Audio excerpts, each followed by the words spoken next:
और हार आपके सोच पर निर्भर करती है। मान लो तो हार होगी और ठान लो तो जीत होगी। मन के हारे हार हार है और मन के जीते जीत जीत है। तो क्यों ना एक कदम अपने जीत की ओर बढ़ाए। जय हिंद। प्राग ऐतिहासिक काल के अंतिम क्लास में आप सभी का स्वागत है। उम्मीद करती हूँ आप लोग अच्छे होंगे, स्वस्थ होंगे और साथ ही पढ़ाई भी कर रहे होंगे। आज के क्लास के साथ ही प्राग ऐतिहासिक काल समाप्त हो जाएगा।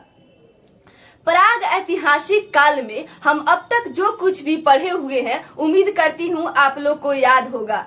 प्राग ऐतिहासिक काल जैसे ही आज खत्म होगा, ठीक इस क्लास के बाद हम प्राग ऐतिहासिक काल से संबंधित वन लाइनर क्वेश्चन देखेंगे और फिर ऑब्जेक्टिव क्वेश्चंस देखेंगे, जो कि किसी न किसी एग्जाम में पूछा गया होगा या फिर परीक्षाओं के दृष्टिकोण से महत्वपूर्ण होगा। सारे परीक्षाओं के दृष्टिकोण से महत्वपूर्ण होगा। तो चलिए आज की क्लास की शुरुआत करते हैं और पाषाण काल से संबंधित अन्य महत्वपूर्ण बिंदु को देखते हैं। आपको फिर से एक बार बता दें, हम प्राग ऐतिहासिक काल में आने वाले सभी काल जैसे पूरा पाषाण काल, मध्य पाषाण काल, नव पाषाण काल और ताम्र पाषाण काल, इन सभी का अध्ययन विस्तृत रूप से कर चुके हैं। इन सभी का अध्ययन करने के पश्चात भी कुछ महत्वपूर्ण बिंदु बच जाते हैं जहां से क्वेश्चंस पूछा जाता है, तो इनको जान लेना भी जरूरी है। तो चलिए इनको देखते हैं। मानव, सबसे पहले मानव अफ्रीका महादेश में बसा, इसलिए अफ्रीका को मानव जाति का पालना कहा जाता है। जरा ध्यान से सुनिएगा, अफ्रीका महादेश को मानव जाति का पालना कहा जाता है। आखिर अफ्रीका महादेश को ही मानव जाति का पालना क्यों कहा जाता है? क्योंकि यहाँ पे मानव सबसे पहले बसा था। सबसे पहले मानव अफ्रीका में बसा, इसलिए अफ्रीका को मानव जाति का पालना कहा जाता है। किंतु ये मानव सभ्य नहीं थे। ये जो मानव थे ये सभ्य नहीं थे। जो मानव बाद में एशिया महादेश में आते हैं और एशिया महादेश में आकर सभ्य बन जाते हैं, इसलिए एशिया महादेश को सभ्यता का पालना कहा जाता है। तो आप याद रखिएगा, मानव जाति का पालना किसे कहा जाता है? अफ्रीका महादेश को। सभ्यता का पालना किसे कहा जाता है?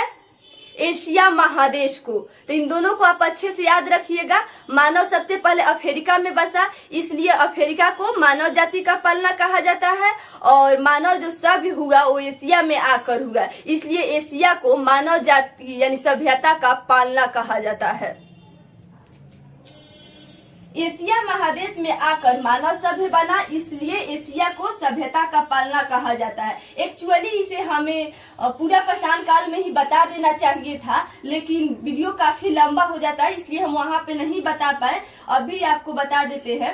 ये हम पढ़ चुके हैं, भारतीय पुरातत्व का जनक अलेक्जेंडर कनिंघम को माना गया है। ये आपको हम प्राग ऐतिहासिक काल के फर्स्ट क्लास में ही बताए थे और बोले भी थे याद करने के लिए। भारतीय पुरातात्विक वस्तुओं के जनक किन्हें माना गया है? अलेक्जेंडर कनिंघम को। भारत का पुरातात्विक संग्रहालय भोपाल में है, याद रखिएगा। भारत का पुरातात्विक संग्रहालय यानी भारत के पुरातात्विक वस्तुओं का संग्रहालय भोपाल में स्थित है। इस संग्रहालय का नाम इंदिरा गांधी मानव संग्रहालय है। पहले इस संग्रहालय का नाम मानव संग्रहालय था, लेकिन बाद में इसका नाम बदलकर इंदिरा गांधी मानव संग्रहालय कर दिया गया है, जो कि कहाँ स्थित है? भोपाल में स्थित है। कई तरह का प्रश्न यहाँ से पूछा जाता है, तो आप जगह का नाम याद रखिएगा और संग्रहालय का नाम याद रखिएगा।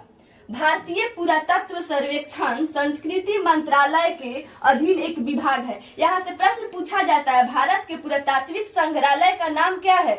इंदिरा गांधी मानव संग्रहालय। कहाँ स्थित है? भोपाल में स्थित है। और किस मंत्रालय के अधीन आता है? संस्कृति मंत्रालय के अधीन आता है। इसे याद रखिएगा आप, संस्कृति मंत्रालय के अधीन आता है। भारतीय पुरातत्व सर्वेक्षण संस्कृति मंत्रालय के अधीन आता है, आपको ये याद रखना है।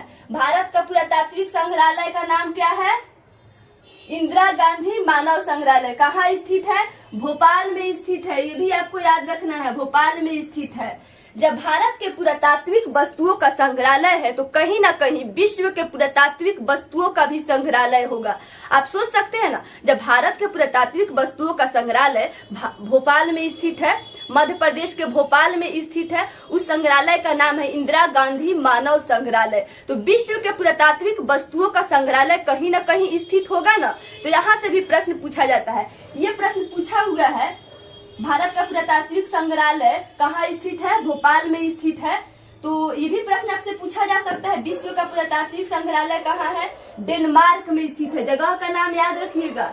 विश्व के पुरातात्विक वस्तुओं का संग्रहालय डेनमार्क में स्थित है। इस संग्रहालय का नाम है कोपेनहेगन संग्रहालय। नाम याद रखिएगा, कोपेनहेगन संग्रहालय। बिल्कुल कंफ्यूज नहीं होना है। भारत के पुरातात्विक वस्तुओं का संग्रहालय इंदिरा गांधी मानव संग्रहालय, विश्व के पुरातात्विक वस्तुओं का संग्रहालय कोपेनहेगन संग्रहालय। भारत में मानव का सर्वप्रथम साक्ष्य नर्मदा घाटी में मिला हुआ है। कहाँ से मिला है? नर्मदा घाटी से मिला हुआ है। याद रखिएगा, भारत में मानव का सर्वप्रथम साक्ष्य नर्मदा घाटी से मिला है। गैरिक मृदभांड, मृदभांड के बारे में आप नवपाषाण काल में पढ़े थे। वहां पर आप जाने थे कि नवपाषाण काल में कृषि की शुरुआत हुई थी, और जब कृषि की शुरुआत हुई तो उसी के साथ मानव का आवास भी अस्थायी हुआ। मानव का आवास अस्थायी हो गया। उसके बाद मानव व्यवस्थित ढंग से कृषि करने लगा, व्यवस्थित ढंग से पशुपालन करने लगा। उसके बाद बर्तन भी बनाया, यानी मृदभांड बनाया, जो कि गैरिक मृदभांड थी। जो मृदभांड बनाया वो कई तरह के मृदभांड का प्रमाण मिलता है। गैरिक मृदभांड, चित्रित मृदभांड, धूसर मृदभांड, कई तरह के मृदभांड मिलते हैं। तो गैरिक मृदभांड से प्रश्न पूछा जाता है, गैरिक मृदभांड का नामकरण कहाँ हुआ? हस्तिनापुर में। सबसे अधिक जो गैरिक मृदभांड प्राप्त हुआ है वो हस्तिनापुर से ही प्राप्त हुआ है, और इसका नामकरण भी हस्तिनापुर में हुआ है। तो इन सबको आप अच्छा से याद रखिएगा। मानव जाति का पालना अफ्रीका महादेश, सभ्यता का पालना एशिया महादेश। मानव का भारत में मानव का सर्वप्रथम साक्ष्य कहाँ मिला? नर्मदा घाटी से मिला। भारतीय पुरातत्व का जनक अलेक्जेंडर कनिंघम। भारत का पुरातात्विक संग्रहालय इंदिरा गांधी मानव संग्रहालय, जो कि कहाँ स्थित है? भोपाल में स्थित है। विश्व के पुरातात्विक वस्तुओं का संग्रहालय कोपेनहेगन संग्रहालय, जो कि कहाँ स्थित है? डेनमार्क में स्थित है। याद रखिएगा। इस क्लास के बाद हम पाषाण काल से संबंधित वन लाइनर क्वेश्चंस देखेंगे, और वहां पे हम आपको बताएंगे भी कि कौन सा क्वेश्चन किस साल पूछा हुआ है और किस एग्जाम में पूछा हुआ है। ये सारे क्वेश्चंस आपको मिलेंगे। मैं पूरे दावे के साथ कह सकती हूँ कि जब आप वो क्वेश्चन देखेंगे तो आपको पता चलेगा कि आसानी से आप उसका जवाब दे पा रहे हैं। अगर आप मेरा पूरा क्लास किए होंगे तो आसानी से आप उसका जवाब दे देंगे। चलिए, इसके अतिरिक्त भी कुछ और क्वेश्चन है जिनको देख लेते हैं। पाषाण कालीन सभ्यता के जनक रॉबर्ट ब्रूस फुट को माना गया है।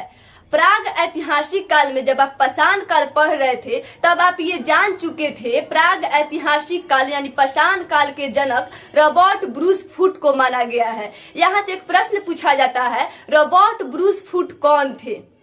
यूपीपीसीएस एग्जाम में पूछा हुआ क्वेश्चन है, रॉबर्ट ब्रूस फुट कौन थे? और ऑप्शन में भूगर्भ वैज्ञानिक भी देता है और पुरातात्विद भी देता है। तो कंफ्यूजन ये रहता है कि पुरातात्विद होगा या भूगर्भ वैज्ञानिक होगा या फिर दोनों होगा। तो आपको ध्यान में रखना है, रॉबर्ट ब्रूस फुट भूगर्भ वैज्ञानिक के साथ साथ पुरातात्विद भी थे। जरा समझिएगा कैसे वो पुरातात्विद भी थे और भूगर्भ वैज्ञानिक भी थे। पुरातात्विद, पुरातात्विद का अर्थ होता है पुरातात्विक वस्तुओं का अध्ययन करने वाला, यानी जो पुरातात्विक वस्तुओं का अध्ययन करता है उसे पुरातात्विद कहा जाता है।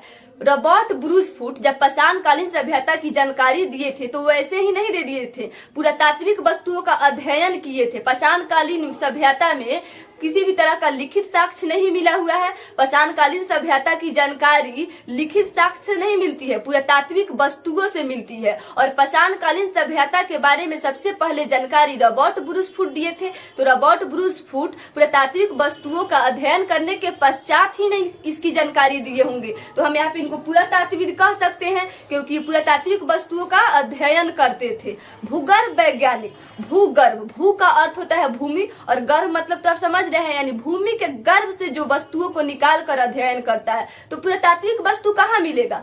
आसमान से तो नहीं आएगा, नहीं आपको बेड में मिलेगा, वो कहाँ मिलेगा, भूगर्भ में ही मिलेगा, भूमि के गर्भ में ही मिलेगा। तो इनको हम भूगर्भ वैज्ञानिक कह सकते हैं ना, यानी भूगर्भ यानी भूमि के गर्भ से पुरातात्विक वस्तुओं का निकाल कर अध्ययन करते थे। तो जो पुरातात्विक होगा वो ऑटोमेटिकली भूगर्भ वैज्ञानिक भी कहलाएगा। तो कौन थे, रॉबर्ट ब्रूसफुट कौन थे, पुरातात्विक के साथ साथ भूगर्भ वैज्ञानिक। पुरातात्विक वस्तु क्या होती है जरा समझिएगा, अतीत में लोगों के द्वारा प्रयोग में लाई गई एवं इस्तेमाल में लाई गई वस्तुओं को पुरातात्विक वस्तु कहा जाता है। अतीत में लोग जो वस्तु का प्रयोग करते थे एवं इस्तेमाल करते थे, उस वस्तु का साक्ष्य जब हमें अभी मिलता है तो उसका अध्ययन करते हैं और उस काल के बारे में अनुमान लगाया जाता है। तो याद रखिएगा, रॉबर्ट ब्रूसफुट कौन थे, भूगर्भ वैज्ञानिक एवं पुरातात्विद थे। पाषाणकालीन सभ्यता के जनक माना गया है रॉबर्ट ब्रूसफुट को।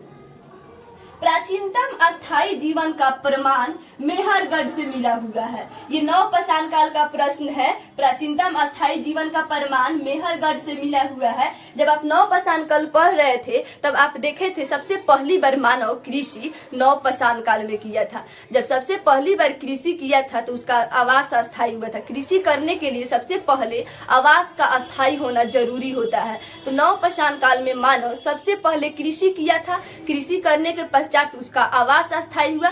सबसे पहली बार कृषि मेहरगढ़ में की गई। तो सबसे पहली बार कृषि मेहरगढ़ में की गई तो कहीं ना कहीं आवास अस्थायी कहाँ होगा, सबसे पहली बार आवास अस्थायी कहाँ होगा, मेहरगढ़ में होगा। तो प्राचीनतम अस्थायी जीवन का प्रमाण कहाँ से मिला है, मेहरगढ़ से मिला है।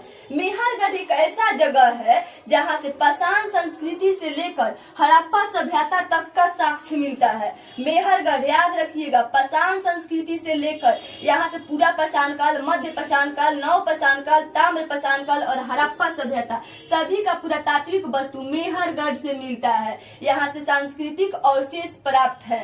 कहाँ से कहाँ तक का, पाषाण संस्कृति से लेकर हड़प्पा सभ्यता तक का। तो याद रखिएगा, पूरा पाषाण काल को अखेट युग कहा जाता है। आपको पूरा पाषाण काल को याद रखना है, अखेट युग कहा जाता है। मध्य पाषाण काल को माइक्रोलिथिक युग कहा जाता है। नव पाषाण काल को मेगालिथिक युग कहा जाता है। ताम्र पाषाण काल को चालकोलिथिक युग कहा जाता है। ये प्रश्न कई बार पूछा जा चुका है, चालकोलिथिक पीरियड किसे कहा जाता है, ताम्र पाषाण काल को कहा जाता है। जरा समझिएगा, पूरा पाषाण काल को अखेट युग क्यों कहा जाता है। पूरा पाषाण काल के जो मानव थे वो अखेट करते थे, यानी शिकार करते थे। अखेट का अर्थ होता है शिकार, तो शिकार करते थे, इसलिए इस काल को अखेट युग कहा गया है।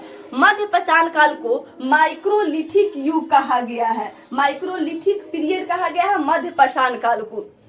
मध्य पाषाण काल के मानव पत्थर से बने छोटे छोटे हथियारों का प्रयोग करते थे। और माइक्रो का अर्थ होता है छोटा और लिथिक का अर्थ होता है पत्थर। चूंकि छोटे छोटे पत्थरों से बने छोटे छोटे हथियारों का प्रयोग करते थे, इसलिए मध्य पाषाण काल को माइक्रोलिथिक पीरियड कहा गया है। नव पाषाण काल को मेगालिथिक पीरियड कहा गया है, क्योंकि नव पाषाण काल में ही मानव के शव का ढेर मिला है। बहुत सारे मानव का शव का ढेर मिला हुआ है, जो कि बहुत बड़े बड़े पत्थरों से घिरा हुआ था। चूंकि बड़े बड़े पत्थरों से घिरा हुआ था, इसलिए नव पाषाण काल को मेगालिथिक पीरियड कहा गया है। मेगा का अर्थ होता है बड़ा और लिथिक का अर्थ होता है पत्थर।